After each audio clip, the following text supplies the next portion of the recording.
Assalamualaikum warahmatullahi wabarakatuh.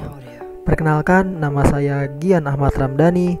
Pada video kali ini saya akan membahas mengenai fisiologi dan reproduksi dari ikan lele. Pertama yang akan saya bahas yaitu mengenai ciri seksual primer dan sekunder ikan lele.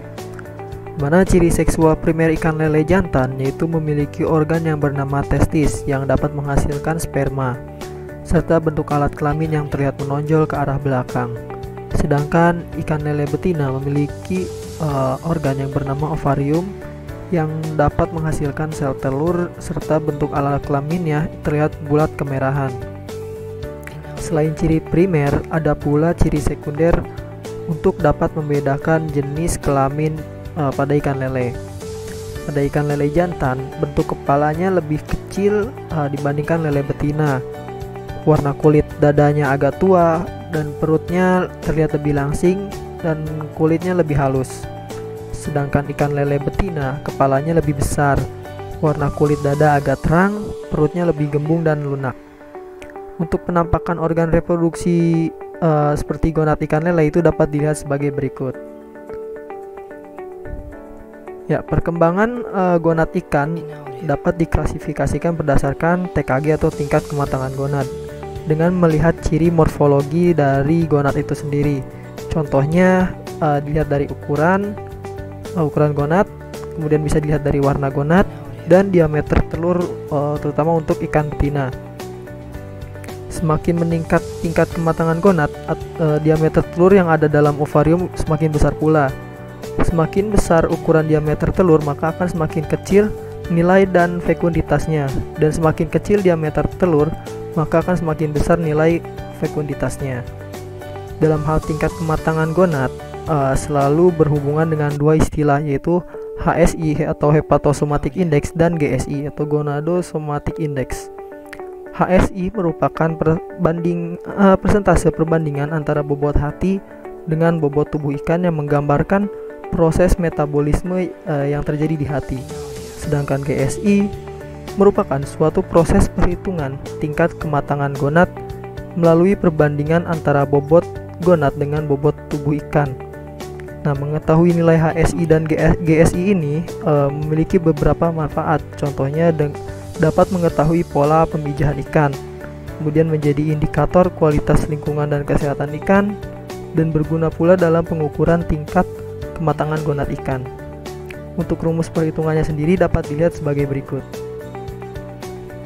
Pada saat praktikum, kami mencoba untuk menghitung nilai dari HSI dan GSI pada ikan lele betina. Nah, berdasarkan hasil pengukuran dan penghitungan, didapati nilai HSI ikan lele tersebut sebesar 0,1%, sedangkan nilai GSI sebesar 3,8%.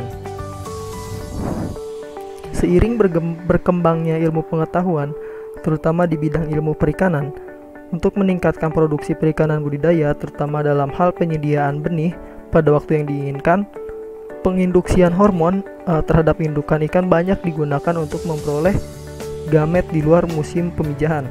Ada 3 cara untuk menginduksi hormon ke ikan, yaitu melalui penyuntikan, perendaman, dan oral. Nah, untuk metode penyuntikan sendiri, dosis hormon dan pengencer adalah 1:3. Pengencer yang paling optimal adalah larutan fisiologis. Umumnya dosis penyuntikan untuk ikan lele yaitu 0,5 ml per kilogram. Selain penginduksian hormon, bisa juga melakukan teknik hipofisasi. Hipofisasi merupakan teknik penyuntikan hormon ke ikan dengan mengandalkan hormon yang terkandung dalam hipofisa. Nah, bertujuan untuk merangsang pemijahan. Dosis pemberian hipofisa itu ditentukan dari perbandingan berat badan ikan resipen dengan ikan donor, yaitu 1:1,5. Ya, hasil perkembangan ilmu pengetahuan selanjutnya yaitu mengenai rekayasa kelamin pada ikan. Terdapat 4 teknik yang biasa dilakukan dalam pemulihan ikan, yaitu ginogenesis, androgenesis, seks reversal, dan poliploidisasi. Nah, ginogenesis sendiri itu bertujuan memperoleh individu yang memiliki sifat sama dengan induk betinanya. Terdapat 2 syarat yang harus dipenuhi dalam melakukan ginogenesis. yaitu membuat kromosom sel sperma menjadi tidak aktif, dan mencegah pengurangan kromosom betina pada proses pematangan sel telur. Kemudian manfaat genogenesis pada aquaculture sendiri itu dapat menghasilkan ikan yang semuanya betina. Selanjutnya androgenesis. Androgenesis sendiri merupakan perkembangan embrio dari telur yang telah diradiasi atau fertilized irradiated egg, di mana melibatkan hanya inti jantan. Androgenesis bertujuan untuk memperoleh individu yang memiliki sifat sama dengan tetua jantannya. Manfaat dari androgenesis sendiri pada aquaculture yaitu dapat menghasilkan ikan yang semuanya jantan. Kemudian ada sex reversal. Sex reversal merupakan teknologi untuk membalikan arah perkembangan kelamin menjadi berlawanan. Manfaat dari sex reversal yaitu mendapatkan ikan dengan pertumbuhan yang cepat, mencegah pemijahan liar, mendapatkan penampilan yang baik, dan menunjang teknik pemurnian ras ikan. Ya, selanjutnya ada polyploidisasi. Nah, polyploidisasi ini merupakan proses terbentuknya individu polyploid, yaitu yang memiliki lebih dari 2 set kromosom. Tujuan dari dilakukannya polyploidisasi ini yaitu menghasilkan individu yang memiliki lebih dari 2 set kromosom. Nah, manfaat yang bisa diperoleh yaitu memperoleh ikan yang pertumbuhannya cepat, memperoleh ikan yang steril, dan menunjang proses pemurnian ras ikan. Nah, bahasan selanjutnya yaitu mengenai teknik bioassay. Bioassay sendiri merupakan uji hayati yang dilakukan dengan tujuan untuk mengetahui toksisitas bahan pencemar terhadap suatu organisme akuatik.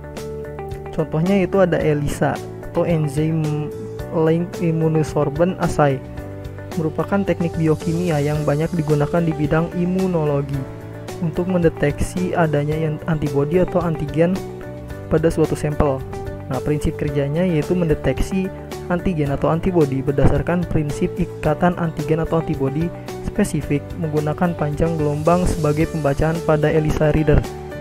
Nah, manfaat ELISA dalam aquaculture yaitu dapat mendeteksi residu obat seperti antibiotik dan nitrofuran. Kemudian mendeteksi penyakit seperti pada bakteri atau virus, dan juga mendeteksi hormon seperti estradiol atau testosteron. Ya, bahasan selanjutnya yaitu mengenai preservasi sperma.